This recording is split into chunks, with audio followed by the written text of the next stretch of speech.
साहेबांशी ही चर्चा झाल्यानंतर घरी गेलो, पत्नीशी बोललो, मुलांशी परत बोललो.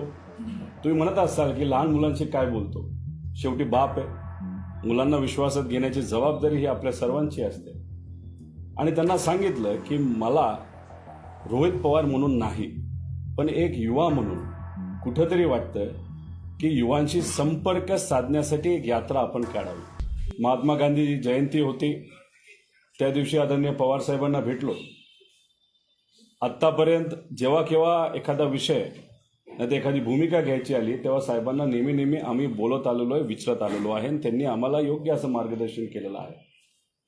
काल जेव्हा त्यांच्याशी बोललो की आज युवकांबद्दल कुणीही बोलत नाही, बोललं तरी योग्य अशी उत्तरं मिळत नाही, ठोक धोरण युवकांच्या बाबतीत आज घेतलं जात नाही, जिथं कुठं फक्त तोंडाला पानं पुसली जातात. आज आमच्या सर्वांची 60% जास्त लोकसंख्या असून तरी सुद्धा आमचे प्रश्न कुणीही मांडत नाही, मांडले तरी त्याला योग्य असं उत्तर मिळत नाही. अशा परिस्थितीमध्ये आम्ही काय केलं पाहिजे असा प्रश्न जेव्हा आदरणीय पवार साहेबांना विचारला तेव्हा साहेबांनी एकच सांगितलं की ही खदखद माझ्या कानावर सुद्धा आलेली आहे, लोकांनी मला सांगितलेली आहे. आणि मी जेव्हा लोकात जातो तेव्हा तिथं असणारी लोक आमच्याशी जेव्हा चर्चा करतात, जिथं कुठं मी जातो तिथं मोठ्या प्रमाणात युवा मला स्वागत करण्यासाठी येत असतात. मला सुद्धा ही गोष्ट जाणवते, पण युवा म्हणून फक्त या गोष्टी तुम्हाला जाणून चालणार नाही, त्यासाठी तुम्हाला काहीतरी करावं लागेल. मग काय करता येईल याचा विचार केल्यानंतर साहेबांशी बोलत असताना मग आम्ही युवकांशी संपर्क साधण्याची एखादी यात्रा असं काय केलं तर चालेल का? तर साहेबांनी फक्त एवढंच सांगितलं, जे मनाला योग्य वाटतं आणि जे प्रामाणिक आहे ते त्या ठिकाणी तुम्ही करा. मग साहेबांशी ही चर्चा झाल्यानंतर घरी गेलो, पत्नीशी बोललो, मुलांशी परत बोललो. तुम्ही म्हणत असाल की लहान मुलांशी काय बोलतो, शेवटी बाप आहे. मुलांना विश्वासात घेण्याची जबाबदारी ही आपल्या सर्वांची असते. आणि त्यांना सांगितलं की मला रोहित पवार म्हणून नाही, पण एक युवा म्हणून कुठंतरी वाटतं की युवांशी संपर्क साधण्यासाठी एक यात्रा आपण काढावी.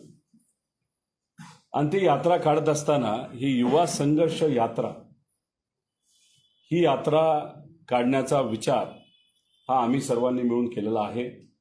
ही यात्रा कुठेही सायकलवर, गाडीवर, रथात अशा प्रकारची यात्रा नाही, ही पदयात्रा आहे.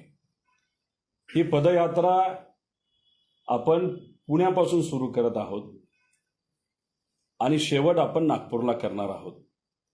820 किलोमीटरची ही यात्रा आहे, जी दसऱ्याच्या दिवशी सुरू होणार आहे पुण्यापासून.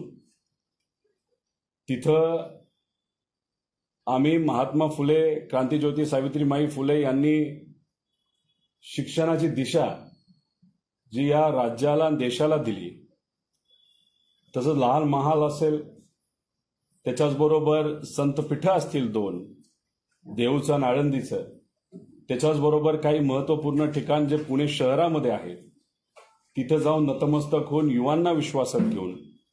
तुम्ही विचाराल टोळापुरच का, की ज्या महापुरुषाने महाराष्ट्र धर्म टिकवण्यासाठी, रयतेचं राज्य टिकवण्यासाठी स्वतःच्या जीवाची पर्वा नाही केली, ज्यांचे रक्तांचे अंश अजून त्या भागामध्ये अजूनही असतील, त्या त्यागाचा आणि त्या बलिदानाचं प्रेरणा घेऊन तिथून आम्ही ती सुरू करत आहोत.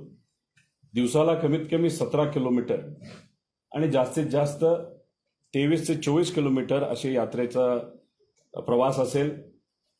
13 जिल्ह्यांमधून ही यात्रा जाईल. पण या यात्रेबद्दल जे डिटेल्स आहेत ते आपण 9 तारखेला लोकांसाठी जाहीर करणार आहोत.